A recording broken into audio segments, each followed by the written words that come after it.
আপনি আপনি আচিরে ধর্ম জীবেরে শিখায়।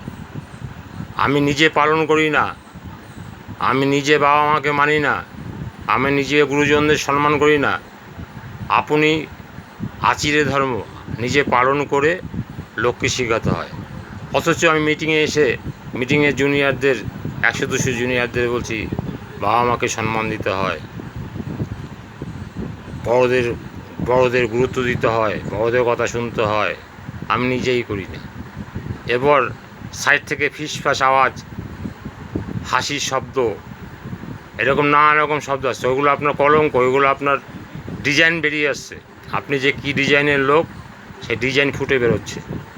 তাই আপনি আচিরে ধর্ম নিজে পালন করুন, আগে জীবেকে শেখায়, তারপর জীবকে শেখান। নিজে পালন না করে জীবকে শেখাতে যাবেন না, তাহলে তার মধ্যে কতটা কষ্ট আছে, কতটা আনন্দ আছে, আপনার যদি সেই অভিজ্ঞতাই না থাকে আপনি লোককে শেখাবেন কী করে?